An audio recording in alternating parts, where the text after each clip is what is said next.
Some of the things that I'm going to present are, some of them are new and some of them are a little controversial.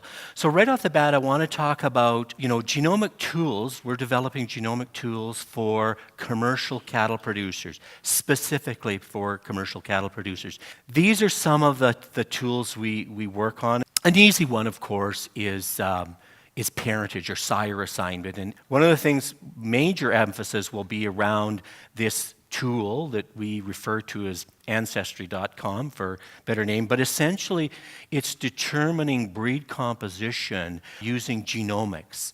And from that genomic breed composition, we can calculate indicators, genomic indicators of heterozygosity or of hybrid vigor.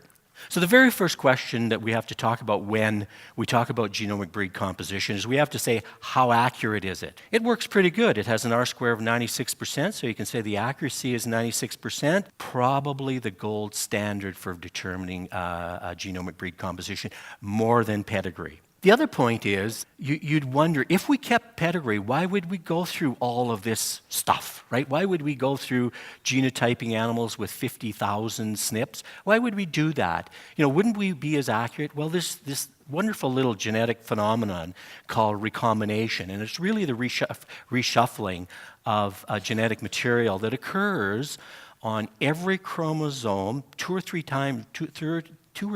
recombinant events occurs on every chromosome, every generation. So it's a way of mixing the genetic material. This is pretty much how the DNA is inherited. Essentially, is inherited in chunks. So let's move on past the F1 cross and look what happens with our next cross between a Simmental and our Hereford Angus progeny. Our expectation, as we all know, would be 50% Simmental, 25-25. That's our expectation.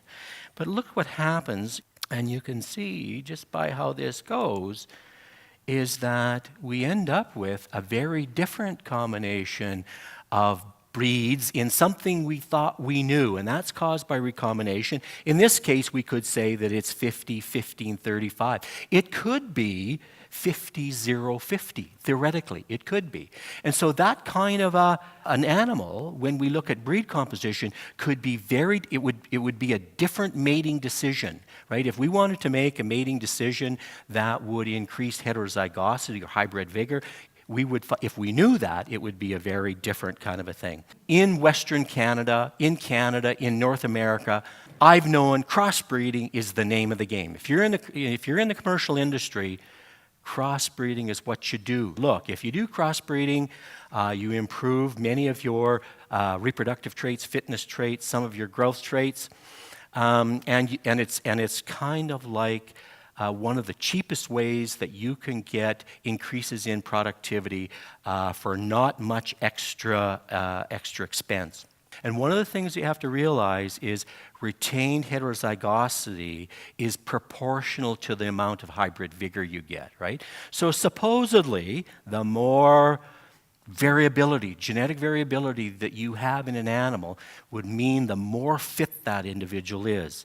It means that the animal, when we say fit, we mean reproductively fit, because that's survival of the species. We've seen over the last 20, 30 years a continual erosion of the amount of heterozygosity, hybrid vigor in the North American cow herd. So here is the distribution, what we call the distribution of genomic retained heterozygosity. Remember, this is coming from genomic breed composition. And you would think that in an industry, our beef industry, that is about crossbreeding, that this graph would be heavily skewed at least to a two-way cross, right?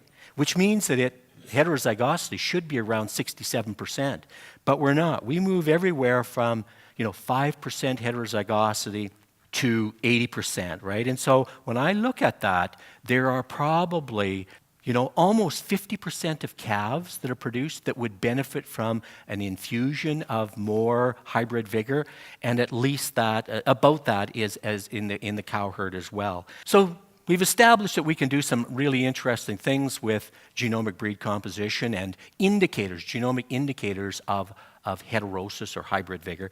But the question is, does it truly pan out?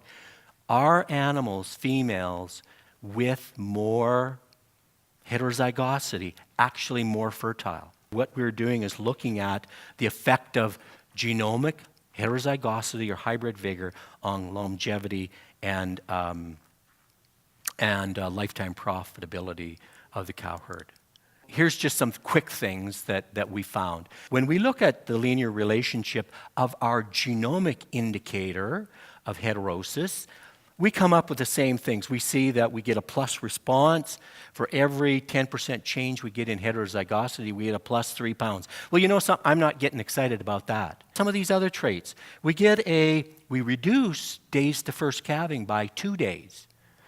It's more interesting. It's interesting, but not really the story. Here's where the story is, and of course, we would guess this, is that pregnancy will improve by 2 percentile points for each 10% change we get. Weaning rate will change by 3 points per 10% change in heterozygosity. Lifetime productivity, 79 pounds. Now we're talking, because think about it. 79 pounds, weaned calf, $2 a head, $160, right? That's not bad. And then, of course, days in the herd. So these animals with more heterozygosity, they have more resilience. They can handle changes in climate, changes in diet, changes in management much better. They stay in the herd longer. So then, all of a sudden, we've got to think about how we're replacing these animals. Replacement heifers is not an inexpensive thing. It will take a cost of about $2,000 to bring in a new replacement into the herd. So that's the linear response. So we know that it fits very well. Our genomic indicators of hybrid vigor are working very well. Now what I want to do is sort of put this in terms of dollars. Now what this is a survival curve for a replacement heifer. A survival curve means that if a heifer goes into the breeding season, it conceives, makes it through to calving and has a calving record, she survived. Okay, she survived. That's great. And so we see both our high and low, 25, 30% loss. And this is not unusual. If we're honest about our culling rate and whatnot, these are not uncommon, 25 to 30%. The high is starting to show a bit of difference. Now the next one is survival to second calving. That means that when she weaned her first calf, if we decide we don't like her, because she was mean, right? She chased me around the barn. Or poor production, poor calf, poor performance, poor structure, poor udder. She gets culled. If she's open coming up in the next breeding season, then she gets culled. And if she ends up and has a second calf, a second calving record, that's second survival, right? She has survived to a second parity. So this is a survival curve, and you can see by the third parity, 49% or 47% of high heterozygosity heifers survived. They made it. They were there. And so what that says is you have a lower replacement rate. And you'll find out that while this doesn't look so dramatic, when you put this in terms of weaned calves over a lifetime, in terms of replacement heifer costs, it starts to get big quick. Here's our two herds again. On the side there, I've just put cumulative net income.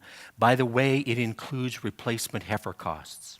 The difference between our high vigor herd and our low vigor herd was $80,000 for 100 cows over 5 calvings. That's $80,000. So if we thought about that per year, 5 years, it's $20,000 more. That is a huge amount of money. It works out to around $161 per female per year. So when I'm looking at buying replacement heifers, yes, I want them to be from a good background, the right environment, develop properly, good nutrition. But you know something? I want to know whether those heifers have high amounts of heterozygosity. In conclusion, but we've shown that there's well over $200 return for a cost of between $20 and $45. We can use that tool to make better decisions regarding culling, selection that we want to do, and mate matching. It seems an odd thing to say, but in matching those cows with the right bulls to increase heterozygosity. We can use it to refine branding programs.